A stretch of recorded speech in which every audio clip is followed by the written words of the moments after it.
Morning. Today's Bible reading comes from Hebrews 10:25. And our daily devotion that we're doing today on, what day is it? Today is Thursday. It's a bit chilly up here today. Got very cold riding to work today on my motorbike, but I'm thawing out here in the sun and joining you in my daily devotion with you together. And we're going through Hebrews 10:25, and it says, "And let us not neglect our meeting together as some people do, but encourage one another, especially now that the day of his return is drawing near." Let us not neglect our meeting together as some people do, but to encourage one another.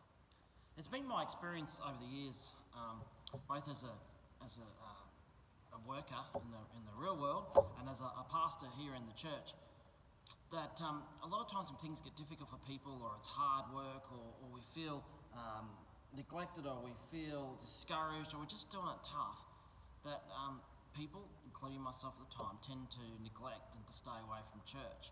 And on the surface you would think that's odd, that in a time when your faith is needed to be drawn on the most, that you would think that would be the first thing that you would go to. But it's been my experience that that's not necessarily the way that it happens, that a lot of people, including myself at that time, would shy away from church. You know, you're cranky and you're discouraged and you've got the irrits. The last place you want to go is where everyone's happy and it drives you nuts. So I get that. I truly do. I understand it. But it's not biblical, and it's not reality, and it's not the truth. And I'd like to suggest to you this morning that when you're discouraged and you go, "Oh, I don't really feel like going to church today.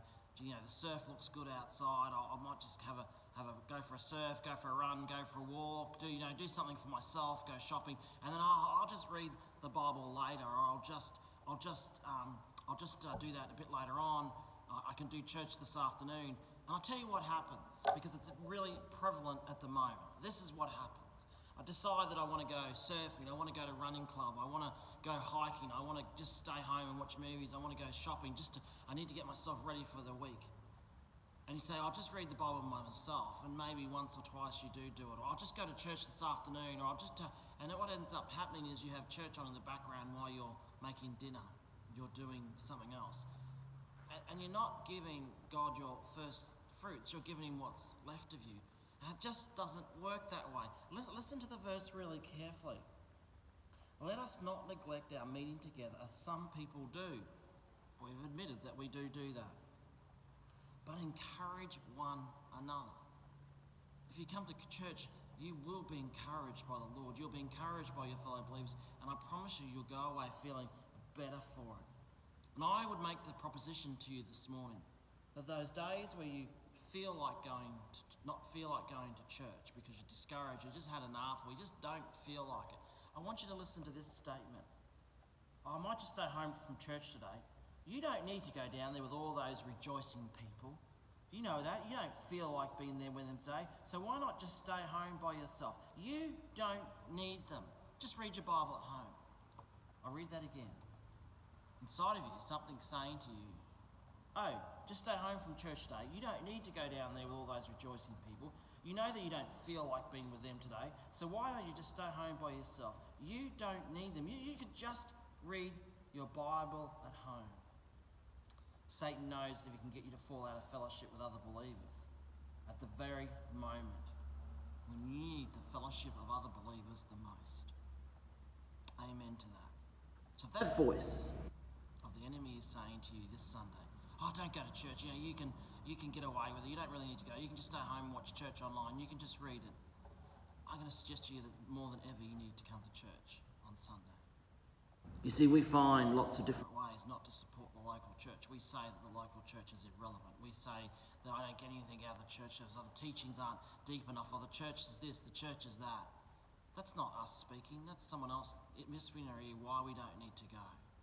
Because the church is the most powerful weapon. It's the bride of Christ. It's where people come when they hit rock bottom and they need to find Jesus. And if you're not there, who's going to talk to them? Who's going to tell them about the love of Jesus? So this morning, I want to really encourage you to get back in the habit of the rock, the anchor that is the local church on a Sunday morning. That rain, hail, sunshine, whatever it is, you are a regular attendee at church to feed yourself, but more importantly, to help others. And I'll leave you with this final analogy. One of my pastors when I was growing up, some of you will smile when you hear this name because you know him well, Mr. Bruce Armstrong. Well, you see, Leanne and I hadn't been to church for a couple of weeks, and this is back in the early 90s, mid to late 90s, sorry. And he knew we hadn't been coming to church, and we'd missed 3, maybe 4 weeks, and he knew. I don't know how he knew, but every Sunday after church he'd stand on the front door and shake hands, and he knew who hadn't been and who had. And he knew that Leanne and I hadn't been for a while. And he pulls us aside and he says, you know what, when you don't come to church, it's like when you take a coal out of the fire. It lasts for a while, but eventually the coal goes out. If you stop going to church, your fire will go out. I want to encourage you to find a local church, to be part of it, and go there regularly on a Sunday so you can worship with other believers. You can be encouraged by other believers when you're down and out. But more importantly, you can encourage other believers. Now, a lot of you have heard me say this before, that what happens on Sunday morning when you're too tired, too angry, too frustrated, too busy, just too lazy to go to church, and the lady drives past, the husband left her, she's got 3 kids, she's all alone, and she walks in and she says, can your Jesus help me? But no one's here. Who helps that young lady? See you in church this Sunday.